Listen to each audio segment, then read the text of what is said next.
Hello अस्सलाम वालेकुम everyone, कैसे हैं आप सब। और आज बहुत ही लज़ीज़ खीर बनने वाली है।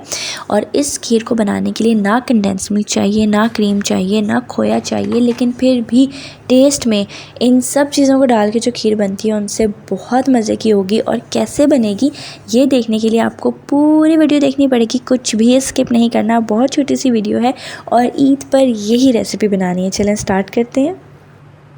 आपको 3 पाव लेना है डब्बे का दूध और 1 पाव लेना है खुला दूध जो घर पे आता है, या फिर आप सारे का सारा दूध खुला ले लें, सारा डब्बे का यूज़ नहीं करना, क्योंकि इस रेसिपी में एक छोटी सी ट्रिक है जो मैं बीच में शेयर करूँगी। उसके लिए आपको रेसिपी स्किप नहीं करनी, पूरी वीडियो देखनी है।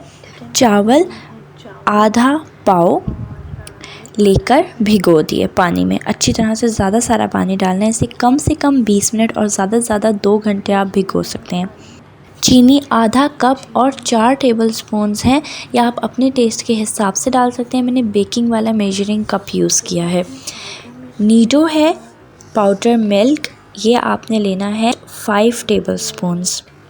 केवड़ा एसेंस है 4 to 5 ड्रॉप्स। और ये क्या है, ये मैंने ली थी 4 अदद छोटी इलायची और उसको 2 टीस्पून चीनी लेकर पीस लिया था। या जितनी चीनी आप मशीन में अपनी डालकर पीस सकें वो पीस लें, बहुत ज़्यादा मत कर दीजिएगा, कम से कम जितनी ले सकें। नहीं तो 1/4 टीस्पून इलायची पाउडर अगर आपके पास है तो आप वो ऐड कर लें, लेकिन मैंने देखा बहुत शॉर्ट हो रहा है आजकल इलायची पाउडर, तो ये बहुत अच्छा सब्सटीट्यूट होता है इलायची पाउडर का और इंस्टेंट होता है। ड्राई फ्रूट्स में हमें चाहिए 1/4 कप बादाम, 1/4 कप पिस्ते और 2 टेबलस्पून काजू। इनको आपने चॉप कर लेना है या लंबाई में काट लें। तो जनाब इंग्रेडिएंट्स हो गए हैं कंप्लीट। अब चलते हैं प्रोसेसिंग की तरफ, और उसमें सबसे पहले आपने अपने राइस को बॉईल कर लेना है। तो पानी गर्म होने के लिए रख देते हैं, और ये देखें पानी में उबाल आ गया। पानी आपने खुला लेना है, बहुत ज़्यादा लेना है चावल की क्वांटिटी से, ताकि अच्छी तरह से उबल जाए। हमें बहुत ज़्यादा उबालने हैं, ये जितने नॉर्मल खाने के लिए हम उबालते हैं उससे ज़्यादा आपने उबालना है। और चावल उबल गए हैं, उनको ड्रेन कर दिया। अब इसमें दिखाने का कुछ इतना इम्पॉर्टेंट नहीं था, इसलिए बस मैंने जल्दी से फास्ट फॉरवर्ड पे लगाया था। और उसके बाद आपने पोटैटो मैशर ले लेना है और उससे बहुत अच्छी तरह अपने चावलों को मैश करना है। ये हरगिज़ नहीं सोचना कि ये दूध में जाएंगे, पक जाएंगे, गल जाएंगे। बहुत अच्छी तरह मैश करना है, कोई चावल साबित ना हो। और अगर आपके पास पोटैटो मैशर नहीं है और इलेक्ट्रिक हैंड बीटर है तो आप इसमें थोड़ा सा दूध ऐड कर लें, जो कि क्वांटिटी खीर में जानी है उसी में से ही दूध लीजिएगा, एक्स्ट्रा दूध नहीं। और वो डालकर और अपने चावल हैंड ब्लेंडर से भी आप मैश कर सकते हैं। बस बहुत अच्छी तरह मैश होने चाहिए। और अगर वो भी नहीं है तो हाथों की मदद से आप इनको मैश कर लें, हथेली में ले लेके दोनों हाथों से। उसके बाद फ्लेम ऑन करें, अपना पैन रखें जिसमें भी आपने अपनी खीर बनानी है, और दूध डाल दें। ये डाला मैंने सबसे पहले खुला दूध जो घर में आता है हमारे, और उसके बाद पैकेट का ऐड कर दिया। अगर आप चाहते हैं आप सारा खुला दूध ऐड कर लें, कोई ऐसा मसला नहीं है। उसके बाद गर्म नहीं हुआ, कुछ नहीं हुआ अभी, और इसमें इलायची पाउडर जो मैंने चीनी डाल के पीसा था वो भी ऐड कर दिया, और दूध भी। इसके बाद इसे मिक्स कर लेंगे। दूध मैंने अलग से इसलिए नहीं घोला क्योंकि मेरा ये वाला दूध अभी गर्म नहीं हुआ, ये भी ठंडा है तो आराम से मिल जाएगा। अगर आप किसी चीज़ में बाद में पाउडर मिल्क ऐड करते हैं तो फिर वो आपको अलग से घोलना पड़ता है, लेकिन अभी हमारा दूध ठंडा है तो कुछ ज़रूरत नहीं है। बट फिर भी अगर आप बिल्कुल बिगिनर हैं, पहली दफ़ा बना रहे हैं, तो चलें आप इसको भी थोड़ा सा दूध अलग करके घोल लीजिएगा, अगर आपको कोई डर है, अदरवाइज़ ज़रूरत नहीं है। इसे इतनी देर मिक्स करेंगे कि हमारा पाउडर मिल्क अच्छी तरह से मिक्स हो जाए दूध के अंदर। कोई गुठली कुछ भी नज़र ना आ रहा हो तो स्टॉप कर दें और वेट करें बॉयल आने का। बॉयल के लिए फ्लेम जितनी आप रखना चाहें रख सकते हैं, कोई इशू नहीं है। और ये हमारे दूध में उबाल आ गया है। बॉईल आने के फ़ौरन बाद आपने ऐड कर देने हैं अपने चावल, जो कि मैश करके हमने रखे हुए थे साइड पर पहले से ही। ये पहले ही मैश करके रख लीजिएगा, क्योंकि समटाइम्स ऐसा होता है कि उबाल में थोड़ा ज़्यादा टाइम हो जाता है या कुछ भी हो जाए तो दूध एक्स्ट्रा ना पके, इसलिए ज़रूरी है कि आप इसको पहले ही मैश करके रखें। उसके बाद अपनी बाकी की खीर की प्रोसेसिंग स्टार्ट करें। अब इसको हम मिक्स कर लेते हैं। ये इस तरह चम्मच मिलाने से नहीं मिक्स होंगे अच्छी तरह, इसके लिए दोबारा पोटैटो मैशर मैं यूज़ कर रही हूँ। अगेन अगर आपके पास पोटैटो मैशर नहीं है तो फिर आप हैंड ब्लेंडर से इसको हैंड ब्लेंडर्स में चला दें इलेक्ट्रिकल, और ये अच्छी तरह से मिक्स हो जाएंगे। लेकिन बहुत ज़्यादा नहीं चलाना कि ये ख़त्म ही हो जाए चावल, बस आपने 1 से 2 दफ़ा चलाना है 5 to 6 सेकंड्स के लिए, इससे ज़्यादा नहीं। मैं इसी से ही कर रही हूँ क्योंकि इससे ज़्यादा अच्छा टेक्सचर आएगा खीर का जो होता है। वैसे ये बहुत महंगा नहीं होता, आपके पास नहीं है तो ये ले लें, बहुत काम की चीज़ है, बहुत ज़्यादा चीज़ों में यूज़ होती है, सिर्फ आलू ही मैश करने के लिए नहीं इसका इस्तेमाल होता। वीडियो अच्छी लग रही है तो लाइक ज़रूर कर दें, इसे फ्रेंड्स एंड फैमिली के साथ शेयर भी कर दें, जिसको आप चाहते हैं कि इस ईद पे वो ये रेसिपी ट्राई करें उसको शेयर कर दें, क्योंकि ये बहुत इंपॉर्टेंट है मेरे चैनल की ग्रो के लिए और किसी दूसरे का भी भला हो जाएगा। अच्छा, तो अब चावल बहुत अच्छी तरह मिक्स हो गए थे दूध में, तो कंफर्म करने के लिए कि कोई गुठली रह तो नहीं गई, मैं चम्मच से मिक्स करके देख रही हूँ। आप भी इस तरह से ज़रूर कीजिएगा एक दफ़ा, क्योंकि गुठली नहीं रहनी चाहिए। और अब आपने वीडियो बिल्कुल स्किप नहीं करनी, क्योंकि मेन चीज़ मैं आपको बताने वाली हूँ जो कि किसी और वीडियो में अभी तक नहीं बताई होगी आपको। इसमें हम डालेंगे रबड़ी, लेकिन रबड़ी के लिए कोई एक्स्ट्रा दूध नहीं है, एक्स्ट्रा क्वांटिटी नहीं जानी। बहुत सस्ती और बहुत मज़े की ये खीर है। आप 1 लीटर दूध से रबड़ी भी बना सकते हैं और उतने ही लोगों को खिला सकते हैं जिससे नॉर्मली 1 लीटर की खीर बन के खिलाई जाती है।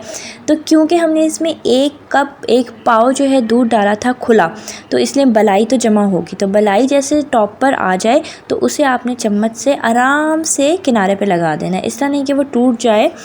फिर 2 मिनट बाद, 2 मिनट के अंदर दोबारा बलाई आ जाएगी, दोबारा उसे किनारे पे लगा दें और हर 2-2 मिनट के बाद आपने बलाई लगाते जानी। देखिए आपका बर्तन इस तरह से भर जाएगा और आपको एक्स्ट्रा दूध की ज़रूरत नहीं है, एक्स्ट्रा बर्तन की ज़रूरत नहीं है और आपकी खीर में जा रही है रबड़ी। और सबसे मज़े की बात है कि आपको कोई एक्स्ट्रा चीज़ नहीं डालनी, इसमें कंडेंस मिल्क नहीं डालना, क्रीम नहीं डालनी। And believe me, condense milk से भी कहीं ज़्यादा मज़े की ये खीर बनेगी। इसलिए मैंने कहा था कि आपको खुला दूध ज़रूर डालें, कि पैकेट के दूध पे ऑब्वियसली बलाई नहीं आती, तो आप सारे का सारा खुला दूध डाल दें, या फिर थोड़ा सा पैकेट इसलिए ऐड किया कि फ्लेवर ज़्यादा अच्छा आ जाता है। और आई होप आपने वीडियो स्किप नहीं की होगी। तो चावल डालने के बाद आपको 20 मिनट्स पकाना है और यही प्रोसेस करना है। 2 मिनट बाद जो बलाई आ जाए साइड पे लगाना है, और मेक श्योर कि 20 मिनट से पहले जो भी बलाई आप साइड पे लगाएं बर्तन की, वो दूध में मिक्स नहीं होनी चाहिए, उसे साइड पे ही रहना चाहिए, जमना चाहिए, थोड़ा सा पकना चाहिए ताकि वो डार्क ब्राउन कलर की हो जाए या एटलीस्ट लाइट ब्राउन कलर की हो जाए और अच्छी सी रबड़ी रेडी हो। ये ना हो कि आप साइड पे लगा रहे हो बर्तन के, वो गिर के वापस नीचे मिक्स हो जाए। तो 20 मिनट पे मैं इसको पका चुकी हूँ मीडियम टू लो फ्लेम पर, और बहुत क्रीमी सी खीर हमारी बन रही है। अब इसके बाद हमने क्या करना है, इसमें ऐड कर देनी है चीनी।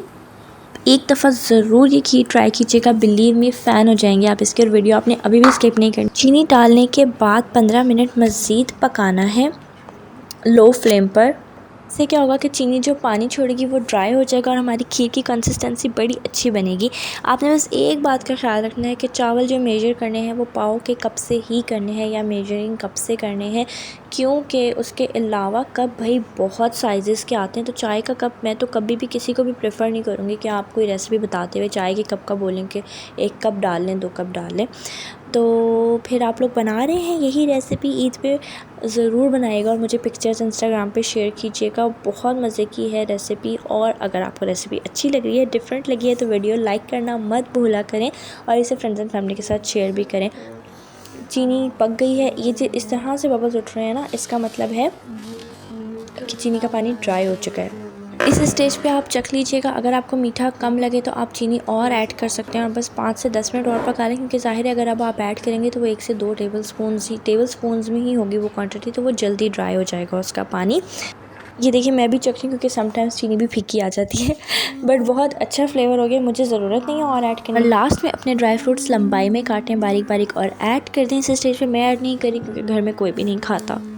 कि फ्लेम ऑफ करके 10 मिनट के बाद आपने केवड़ा एसेंस इसमें ऐड कर देना है, अच्छी तरह से मिक्स करना है। फ्लेम ऑफ है, ऑन पे नहीं ऐड करना कभी भी, और इसको मिक्स करेंगे, थोड़ा सा अच्छी तरह मिक्स करना है ताकि वो सारी खीर में अच्छे से मिक्स हो जाए। टडा, खीर रेडी हो गई है। ठंडा करें और इसे सर्व कर दें, लेकिन क्योंकि मैंने ड्राई फ्रूट्स नहीं डाले तो इसलिए मैं गरम गरम जो है वो निकाल रही हूँ कटोरी में, और उसके टॉप पे ड्राई फ्रूट्स जो है वो मैं डाल दूँगी। आप क्योंकि ड्राई फ्रूट पहले डाल चुके होंगे तो इसलिए आप बस निकालें उसे और बर्तन में और फ्रिज में रख दें, अच्छी तरह से ठंडा करें और फिर खाएं। मैं तो ये कहूँगी रात में बना के रख दें खीर को, ताकि सुबह तक वो बहुत अच्छी तरह ठंडी हो जाए। हम लोगों को चाँद का इंतज़ार ज़्यादा इस बात पे होता है कि चाँद नज़र आए तो खीर चढ़ा दें फ़ौरन से। और आप लोग ज़रूर मेरे साथ शेयर कीजिएगा कि ये रेसिपी कैसी लगी, इसको ट्राई कीजिएगा। और टॉप पे अपनी पसंद के ड्राई फ्रूट्स डाल सकते हैं, जौन से ज़्यादा पसंद है इसकी क्वांटिटी ज़्यादा कर लें, जो कम पसंद है इसकी क्वांटिटी कम कर लें। और मेरे तो मुँह में पानी आ रहा है और मैं अभी जा रही हूँ, क्योंकि अभी मैं वीडियो एडिट कर रही हूँ। ऑब्वियसली वीडियो अलग से एडिट होती है, बनती अलग से है, तो मैं जाकर दोबारा से खीर खाऊँगी। और आप लोग भी ज़रूर ट्राई कीजिएगा इसको। फ्रेंड्स एंड फैमिली के साथ शेयर करना मत भूलिएगा। अपनी अगर कोई रिक्वेस्ट है तो कमेंट सेक्शन में आप मुझे कह सकते हैं, मुझे बहुत खुशी होगी आपकी रिक्वेस्ट पूरी करने में।